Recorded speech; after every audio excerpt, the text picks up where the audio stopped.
So the first three books I'm going to show here are books I bought last year.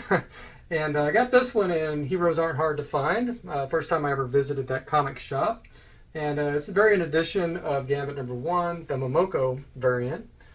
I don't remember whether this is a 1 in 100, 1 in 20, 1 in 5. I have no idea. I can't remember. Maybe somebody out there in the comments can remind me. I just like Gambit, and so I just particularly like this cover. I like Momoko. I've got her first cover art ever, Marvel Rising #1, right here on the wall. I believe that's her first art. And so yeah, fan of her art. So I picked this one up, and this is just for the PC. It's going to look good on my wall. And not worth a whole bunch of money, but yeah, whatever. It's not all about the money. I buy what I like, right? So this one is obviously a 9.8. There was one spine tick on it, and I fixed that. So this is an obvious 9.8. No point in belaboring the point. And so we did get our 9.8. So that's a good start. And very, very cool book. I did see a bunch of these for sale that had ticks all up and down the spine. So this one might not be quite as easy as you think to get a 9.8, although you would think, being a, modern book, less than a year old, you should be able to find 9.8 copies of that pretty easily without too much effort. So this one my youngest daughter likes, and it's Scotty Young, which I got to meet at Heroes Con, and so yeah, that's the only reason is I like it, and my youngest daughter likes it. I'm probably going to give it to her, let her hang it on her wall. But once again, obvious 9.8. This is Edge of Spider-Verse #1, the Scotty Young variant, and fully expecting the 9.8, which we got. So that's cool. Off to a good start. Do see a Newton ring there. We've gotten away from the Newton rings for a while, but it seems like they might be coming back. I hope that's not a bad sign. So this one is for my Star Wars wall. I have 4, 5, 6 Star Wars books over here in front of my Star Wars figures from my childhood. And this one just caught my eye. It's Mandalorian #1. And this is just the regular non-variant cover. This is the stock cover. And I just like the look of it. So it's going to look good on my wall, and that's why I had it slabbed. So once again, I'm expecting the 9.8. I bought 3 or 4 copies of this, and all of them look like 9.8. So I just picked the one that had the least amount of defects on it, and so we're expecting the 9.8, which we got. I would be shocked if these 3 books, any of them, didn't get the 9.8, because they are just as perfect as they come. So that's another good start. No Newton rings on that one, so that's good. And now we're getting to some of the older books. This is Copper Age. I've actually got 2 copies of this today, and one is the Direct, which is Peter Parker on the cover, and the other one is Spider-Man on the cover, the newsstand version. So we're going to do both of those. And yeah, so these were nice copies, and I paid about $25 for each of them. And I thought they would be 9.4s to 9.6s.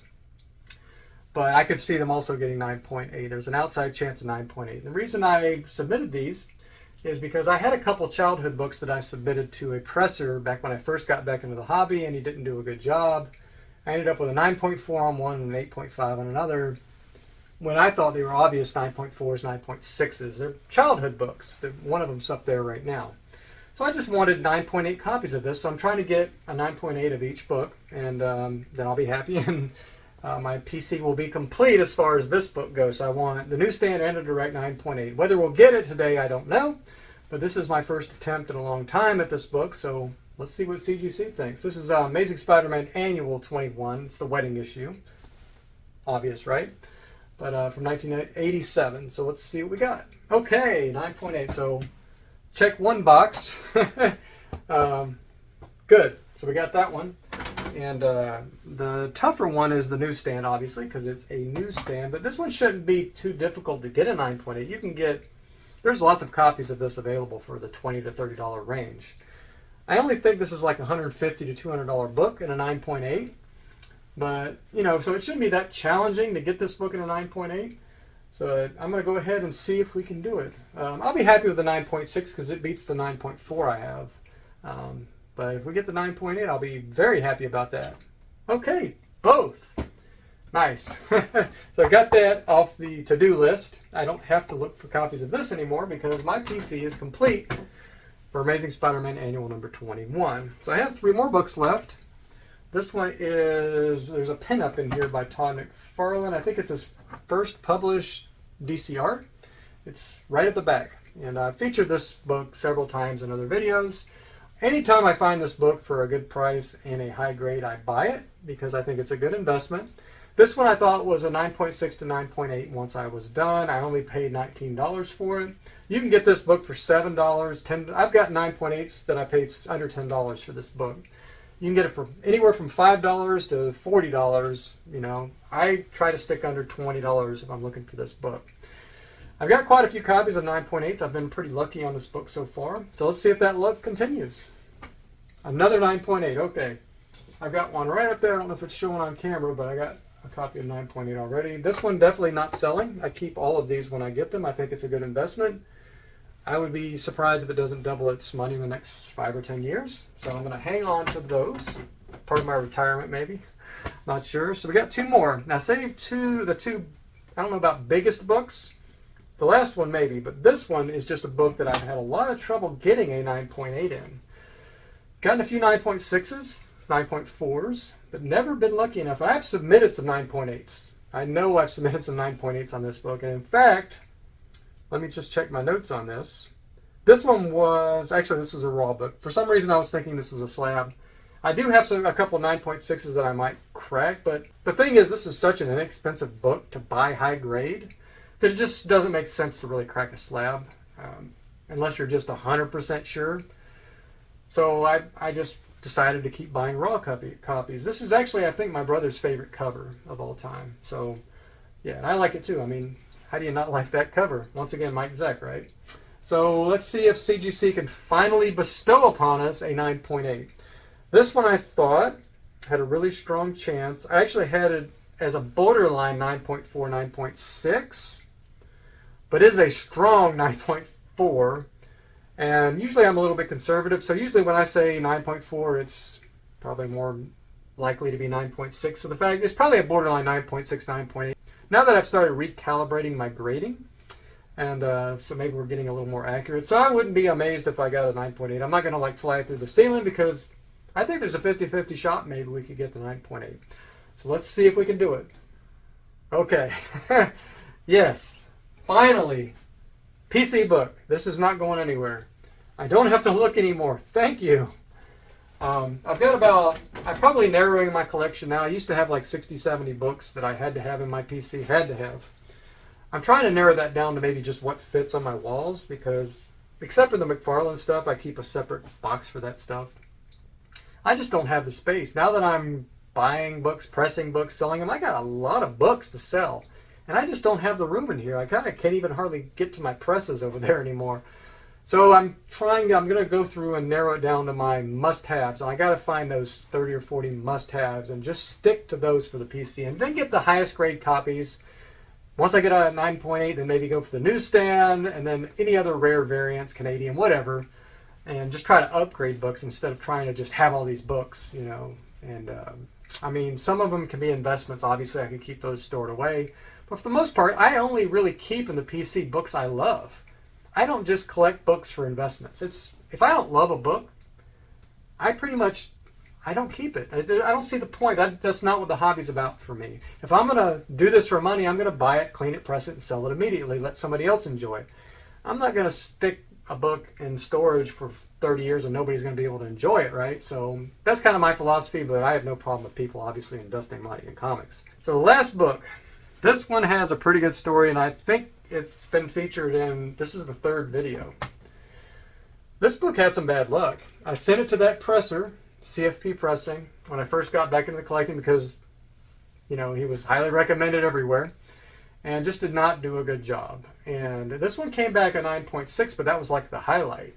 This was a childhood book. I bought this one. I bought 2 copies of this off the stand. One was not as nice as this, so I actually have that somewhere.